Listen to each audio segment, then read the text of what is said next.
성경 말씀 보시겠습니다. 이사야서 1장 1절 말씀입니다. 함께 봉독합니다.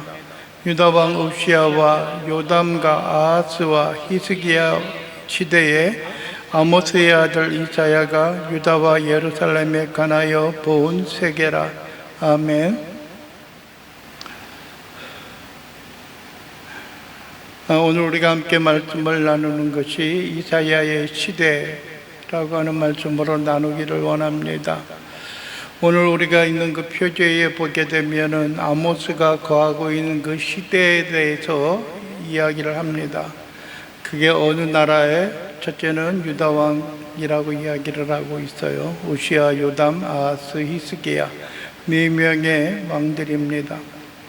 우시야 시대 때는 여러분들이 어떻게 보면 솔로몬 그 당시에 버금갈 정도로 강성한 나라를 행하였고, 우리가 6장에서도 우리가 보았던 것처럼 우시야가 죽던 해에 하나님께서 이사야를 불러서 하나님의 종으로서의 사역을 감당하게 하였습니다. 그리고 요담을 하나님께서 세웠고, 요담 때에도 또 신실하게 그 나라가 세워져 갔고, 그리고 아하스와 히스기야 시대에 대하여 보게 되어집니다. 참 이 시대들을 볼 때 그 당시에도 어떻게 보면 든든히 세워져 가는 그때가 있었고요, 때로는 하나님 앞에서 바르지 못하고 온전하지 못한 그러한 신앙과 삶을 살아왔습니다. 과거의 역사는 어떻게 보면은 오늘날 아니면 우리의 미래에 대한 하나의 거울이라고 우리에게 이야기하기도 합니다. 그래서 여러분들이요, 과거의 역사를 우리가 잘 보게 되면은 우리가 어떻게 대처할 것인가, 어떻게 그것을 맞이할 것인가 라고 하는 것을 보게 됩니다. 우리가 어떻게 그 일을 겪고 이겨나갈 수 있을까라고 하는 것들이죠. 우리가 전에 한번 서론을 이야기를 나눌 때도 그런 이야기를 했는데, 신약 성경에는 그 이사야서에 대한 이야기, 그 나오는 말씀들이 약 400여 회 이상 언급이 되었다라고 말씀을 했어요. 그러니까 상당히 많이 그렇게 언급이 되어졌습니다. 그리고 지난 시간에는 우리가 어떤 이사야서를 우리가 하나하나 점검해 보면서 우리가 주의 깊게 살펴보아야 하는 내용들이 어떤 것인가라고 하는 것을 보았습니다. 우리가 오늘도 잠깐 좀 저런 부분에 언급하고자 하는 것은 그 신약에 나와 있는 그런 사건들과 그 모양들이 이사야서에 있어서도 상당히 좀 많이 언급이 되어지고 있다는 겁니다. 예를 들어서 세례 요한이 자기 자신에 대해서 이야기하기를 나는 광야에서 외치는 자의 소리다 라고 했던 것이 어느 날 생뚱맞게 본인이 만들어낸, 또 본인이 또 광야에서 있었기 때문에 그러한 이야기를 한 것이 아니라 이사야서 40장 3절에 보면은 그런 말씀이 있어요. 광야에서 외치는 자의 소리다. 어떻게 보면은 그렇기 때문에 세례 요한이 광야로 나갔던 것이 아닐까라고 하는 것이고요. 또 어떤 그 동정녀에 있어서 아들을 탄생할 것이다 라고 했던 것들이 우리가 전에도 지난 시간도 한번 살펴보았지만은 7장 14절에 보면은 처녀의 몸에서 아들을 낳을 것이다 라고 하는, 그리고 그 이름을 임마누엘이라 할 것이다 라고 하는 말씀이 7장 14절에 있는데, 그것이 마태복음 1장 23절에도 있고요, 누가복음 1장 34절에도 그렇게 그 언급되어지고 있습니다. 예? 이는 그가 잉태의 아들을 낳을 것이요 그 이름을 임마누엘이라 하리라. 그러나 마태복음에는 뭐라 그래요? 처녀가 잉태의 아들을 낳을 것이 그 이름을 예수라 하라. 이는 저가 자기 백성을 저희 죄에서 구원할 자이심이라. 그들의 죄에서 구원할 자이심이다 라고 하는 그런 말씀을 하고 있습니다. 그리고 또 뿐만 아니라 우리가 잘 아는 이사야서 53장에 언급이 되어지고 있는 예수 그리스도를 고난받는 종으로서 언급하고 있다는 겁니다. 한번 여러분들의 그는 너무나 유명하고 너무나 우리가 잘 아는 말씀이에요. 53장에 있는 말씀을 볼까요? 한번. 어떤 빌라도의 법정 아래서 그가 고난받는, 종교 지도자들 앞에서 그가 고난받는 모습을 보게 됩니다.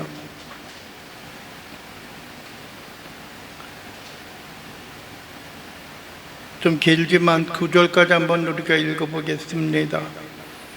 우리가 전한 것을 누가 믿었느냐? 여호와의 팔이 누구에게 나타났느냐? 그는 주 앞에서 자라나기를 연한 선 같고 마른 땅에서 나온 뿌리 같아서 고운 모양도 없고 품체도 없음즉 우리가 보기에 흠모할 만한 아름다운 것이 없도다. 그는 멸시를 받아 사람들에게 버림을 받았으며 간고를 많이 겪었으며 질고를 아는 자라. 마치 사람들이 그에게 얼굴을 가리는 것 같이 멸시를 당하였고 우리도 그를 귀히 여기지 아니하였도다.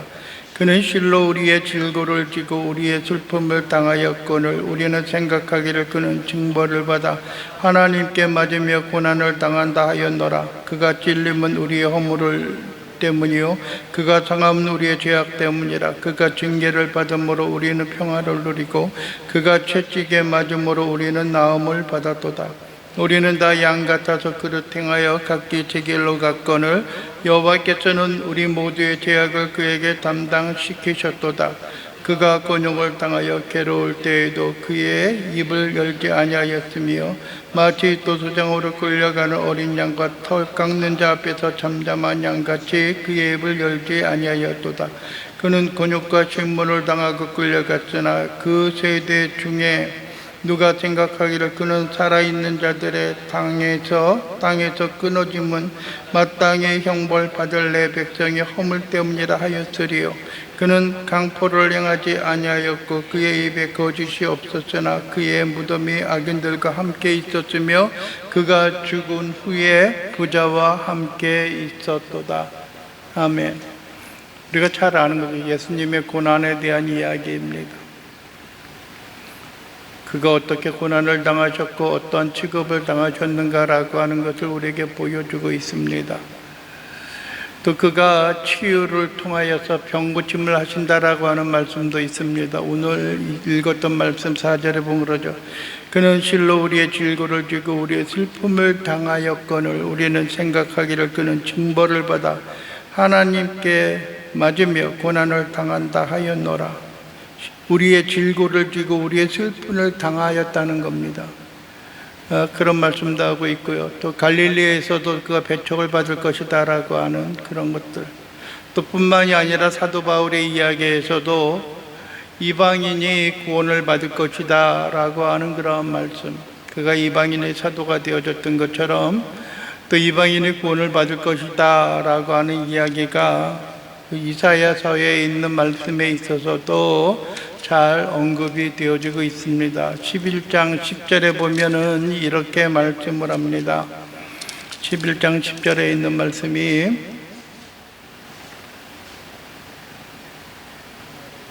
그날에 이새의 뿌리에서 한 싹이 나서 만민이 기치로 설 것이요 열방이 그에게로 돌아오리니 그가 거한 곳이 영화로우리라.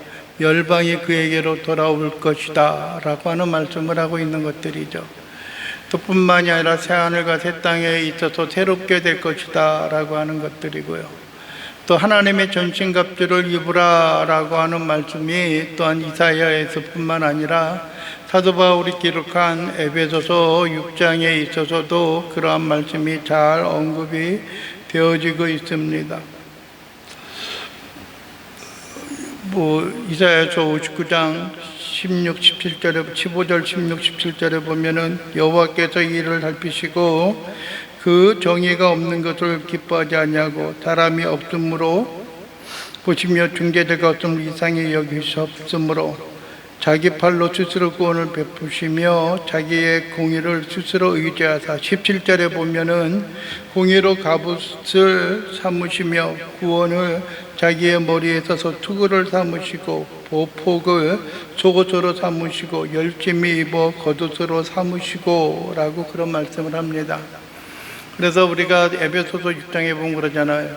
하나님의 전신갑주를 입으라 라고 하는 그런 말씀이 그대로 이야기되어지고 있어요. 그래서 가만히 보면은 우리가 구약 성경하면 좀 어려운 감이 없지 않아 있지만은, 그러나 신약 성경은 좀 우리가 쉽게 다가오는 것 같아요.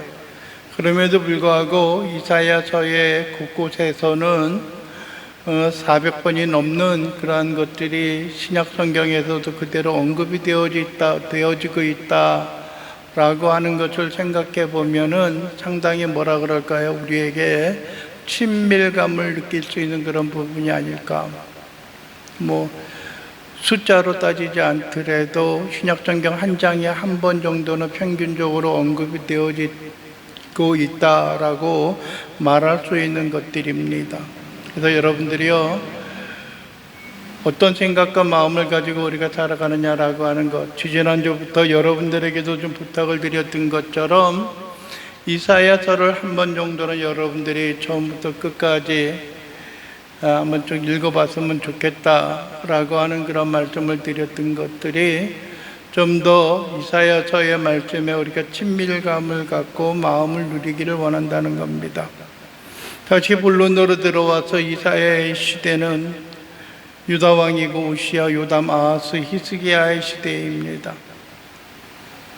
많은 왕들이 지나갔고요. 우리의 역사에 있어서도 많은 통치자와 지배자들이 지나갔습니다. 요즘에 보면은 가끔 그런 이야기를 해요. 흔히 말하는 대로 정권이 바뀌었잖아요. 대통령이 바뀌었어요. 또 왕이라는 이야기가 나오려고 그래요. 대통령이 바뀌었는데 묻는 사람들이 그런 이야기를 해요. 좀 어떤 거 같냐라고 이야기해요. 이번 대통령은 좀 잘할 것 같냐라고 하는 그런 이야기를 하고요. 또 한 가지는 뭐랄까요, 좀 좋아진 것 같냐라고 하는 그런 이야기를 합니다. 글쎄 좋아졌는지도 모르겠고요, 잘할 것 같지도 모르겠고요. 이 시대가 어떻게 흘러갈지 아무도 몰라요. 그러나 이 시대를 바라보는 사람들의 입장에서는 기대감도 있는 분들도 있겠지만은 한편으로는 마음이 아프고 저린 마음이 있지 않을까.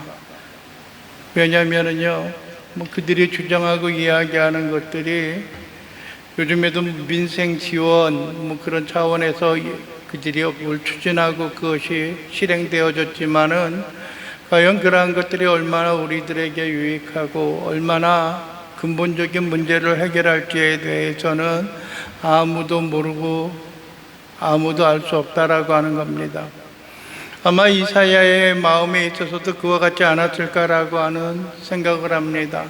한 시대 잠깐 동안의 그 세월을 살았다라고 하면은 모르겠지만은 여러분들이요, 4명의 왕들이 거쳐 지나가면서 그의 마음에는 하나님 앞에 감사하는 모습도 있을 수가 있고요, 번성함으로 인하여서 고마움을 느낄 수도 있을 것입니다. 그러나 때로는 악하고 오만하고 교만한 그러한 이야기를 함으로 인하여서 이사야의 마음이 얼마나 고통스럽고 괴로웠을까라고 하는 생각을 가져보기도 합니다.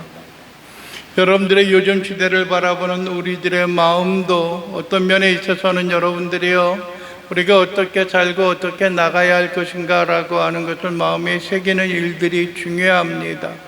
한순간 나에게 유익이 되어지고 한순간 나에게 좀 도움이 된다라고 해서 저 사람이 잘하고 있다라고 하면은, 여러분들이 그러한 평가를 내린다라고 하면은 그것은 합당하고 공평한 평가가 아닐 수 있음을 여러분들이 기억을 해야 하는 것입니다. 근본적으로 원리적으로 가장 기본적으로 어떤 일들이 우리에게 닥쳐졌을 때 그것이 공의로운가 또 그것이 정의로운가 라고 하는 것을 살펴보아야 하는 겁니다. 아니면은 자기의 허물과 자기의 부족함을 감추기 위하여서 순간 드러내고 어떠한 일을 행하는 것만이 아니라 내 자신의 안위와 내 자신의 영화를 위해서 살아가는 것은, 그것은 어떻게 보면은 정치인들이, 통치자들이 해결하고 나가야 하는 그러한 일들이 아닐 수 있음을 여러분들이 기억을 해야 하는 것입니다. 특별히 여러분들이요, 히스기야 시대에도 그랬어요. 여러분들의 그 나라가 번성하고 든든히 세워져 나간 것이 어떻게 보면 오만함으로 표현되고 나타낼 수 있습니다. 그것이 아니다라고 할지라도 자기 자신의 강함과 자기 자신의 부요함을 드러내기 위하여서 그 일을 행한다라고 하면은 여러분들의 그것은 공평하지 않다는 거예요. 무슨 말씀이냐 하면은 여러분들의 이방에서 그에게 조공을 드리러 왔을 때에 히스기야는 그가 가지고 있는 창고를 열어 보여주었어요. 내가 이만큼 건실하고 든든하고 부유하다라고 하는 겁니다. 그랬을 때 여러분들이요, 선지자를 통하여 책망받은 것이 있습니다. 왕이 교만히 행하였고 그릇 행하였으니 하나님이 기뻐하지 아니하실 것입니다 라고 하는 것들입니다. 우리의 마음과 우리의 삶이 여러분들이요, 하나님의 은혜와 은총삼 가운데 눈을 부릅뜨고 우리 자신을 순간순간마다 살펴보고 내가 과연 무엇을 위해서 이러한 일을 결정하고 이 일을 행하는 것인가 라고 하는 것입니다.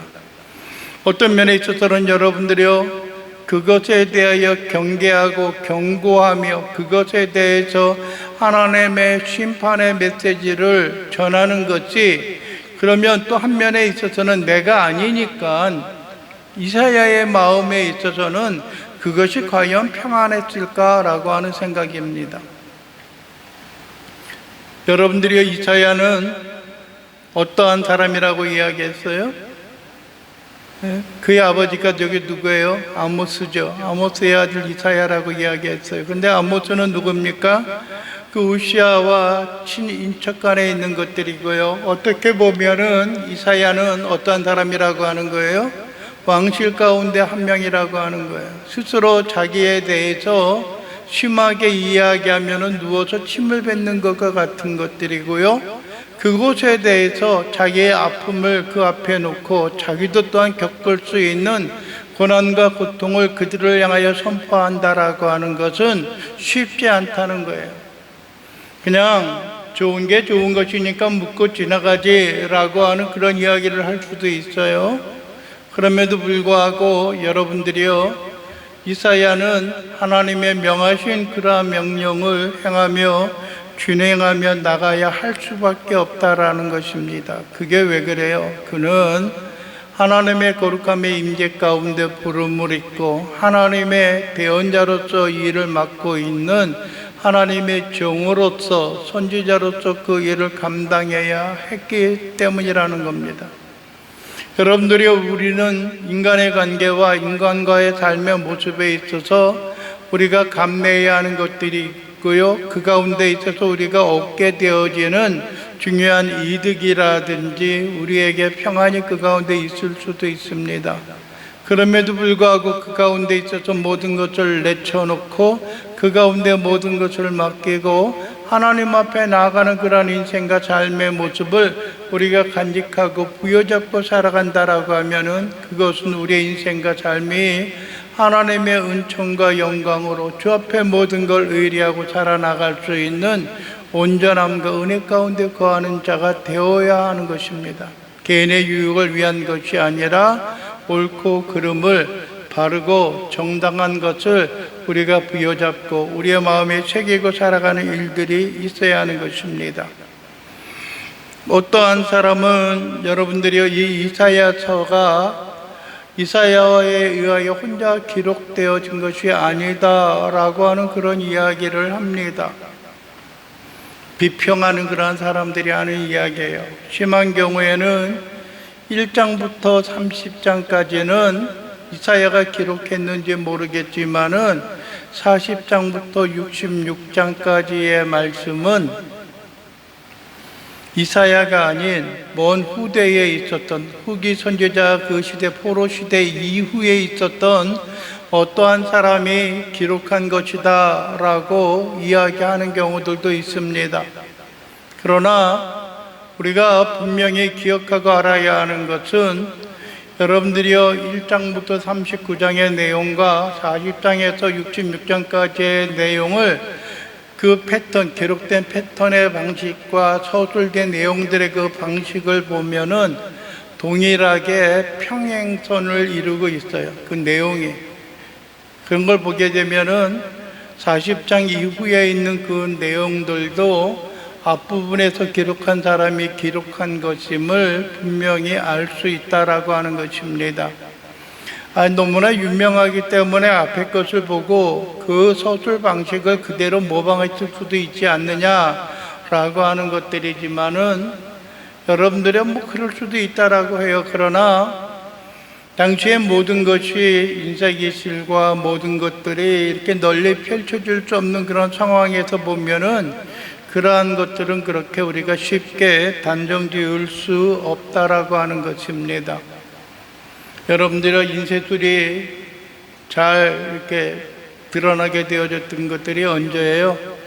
여러분들의 금속 활자는 16세기 1500년대에 그것이 구텐베르그에 있는 금속 활자가 되어졌어요. 우리나라도 여러분 목판경이 있잖아요. 예? 그렇지만 그것도 오래되어졌어도 그 당시에 있는 것과 비교할 수 없는 그러한 어떤 오래된 시간의 차이가 있기 때문에 이게 쉽게 접할 수 있는 것이 아니에요. 또 성경으로 되어졌다라고 하는 것들도 아니고요. 물론 역사의 기록을 통해서 알 수도 있는지 모르겠지만 그렇지 않다는 겁니다. 또 하나는 여러분들이 유다왕이라고 하는 거예요. 유다왕. 이사야가 거하고 있는 시대가 유다였고요. 또 뿐만 아니라 이사야가 사역하고 있는 그 대상들이 어디예요? 유다 나라인 것을 우리에게 이야기합니다. 그리고 그의 아버지가 누구라고 말합니까? 아모스라고 이야기해요. 선지자 아모스가 아니다라고 하는 것을 지난번에도 말씀을 드렸어요. 구약에 있는 그 선지자는 아모스 말 그대로 그렇게 되어지지만은 뭐랄까 여기에 있는 이사야의 아버지는 좀 정확하게 표현을 하고자 한다라고 하면은 히브리어로는 아모츠라고 기록이 되어진다라고 합니다. 여러분이 가지고 있는 성경 밑에도 보게 되면은 나눠주어 있을 거예요. 그죠? 히 하고서 뭐라고 돼 있어요? 예? 없어요? 아무츠 그랬죠. 그죠? 아무츠. 그것이 히브리서에 기록되어진 발음의 표기예요. 그런데 뭐 이렇게 전통적으로 내려와서 그냥 아모스라고 이야기를 하고요. 너무나 많은 이름 중 흔한 이름 중에 하나일 것이다라고 하는 것입니다. 너무나 이름이 많은 것은 너무나 유명하고 너무나 그것을 흠모하고 사모하는 사람들이 많았기 때문에 그랬는지도 몰라요. 저희 자녀들도 그런 이야기를 왜 내 이름이 그거냐고 이야기하는 경우들이 있어요. 다른 사람이 오해하는 것처럼 그 뜻을 오해하는 경우들도 있고요.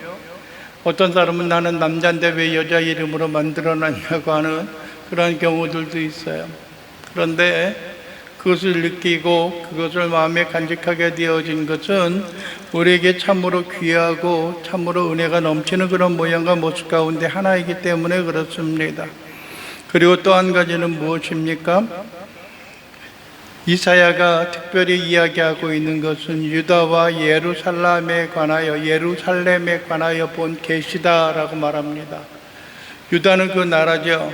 유다왕 4명의 왕들이 언급이 되어지고 있고요. 그가 기거하고 있는 그 땅이고 또 예루살렘이라고 말합니다. 예루살렘이라고 말하는 것은 어떻게 보면은 하나님의 임재와 하나님의 역사가 깃든 곳입니다. 그것에 대해서 어떠한 일이 일어날 것인가 라고 하는 것을 밝히 드러내는 그런 모양이고 그런 말씀입니다. 여러분들이 하나님의 임재가 있는 곳인데 하나님의 평화의 왕인데 그분이 거하고 있는 곳에 대하여 어떤 계시를 줄 것인가, 아니면 어떻게 보면은 지금과는 다른, 지금과는 무엇인가 차별이 있는 그러한 일들에 대한 메시지가 선포되어지지 않을까라고 하는 생각을 갖게 합니다. 이사야서의 웅장함과 또 친밀함과 우리의 가깝게 느껴지는 그러한 내용과 그러한 삶의 모습이 아무쪼록 우리의 인생과 우리의 삶에 있어서 하나님의 놀라운 역사로 하나님의 행하시는 그 크신 능력과 권능으로 말미암아 우리가 이사야의 말씀이 여러분들의 먼 나라에 의한 것이 아니라 이사야가 자기의 친족과 자기의 그 당시의 정권들을 향하여 이야기하고 말하고 있었던 것처럼 이사야의 말씀을 우리가 하나하나 읽고 하나하나 그 뜻을 우리의 마음에 새김으로 인해서 하나님의 크신 권세와 능력이 우리의 마음과 우리의 삶 속에 그대로 자리 잡고 그대로 드리워질 수 있는 놀라운 은혜와 능력의 말씀이 되어질 수 있게 되기를 주님의 이름으로 간절히 축원을 드립니다. 그래서 여러분들이요, 이사야의 말씀이 단순히 성경에 있는 그런 말씀이고 참 길다라고 하는 그런 생각만을 가질 것이 아니라 우리의 마음과 우리의 영혼이 그 하나님의 말씀 가운데 젖어들고 하나님의 말씀 가운데 있어서 우리에게 행하셨던 그 은혜의 말씀으로 인하여 하나님이 어떻게 구원하고 어떻게 그의 백성들을 다시 한번 일으켜 세우는가라고 하는 것을 우리가 바라보고 그 가운데 우리는 과연 어떻게 살아나갈 것인가 라고 하는 것을 여러분의 마음과 삶 속에 그대로 소유하고 그대로 부여잡고 살아나갈 수 있는 귀한 신실한 주의 자녀요 백성들이 되어질 수 있게 되기를 주님의 이름으로 간절히 축원을 드립니다. 기도하겠습니다. 사랑과 은혜가 많으신 아버지 하나님 감사드립니다. 오늘도 우리 인생과 삶이 하나님의 도우심과 은혜 가운데 거하게 하시고 주의 베푸신 은혜와 권능이 우리의 심령 속에 그대로 임재하여서 하나님이 우리에게 말씀하시는 대로 하나님이 우리에게 깨닫게 하시는 대로 우리가 그 은혜와 은총의 삶 가운데 거할 수 있는 귀한 신실한 자녀요 백성들의 삶으로 나아갈 수 있도록 우리 주님 도와주시옵소서. 예수 그리스도의 이름으로 기도하옵나이다. 아멘.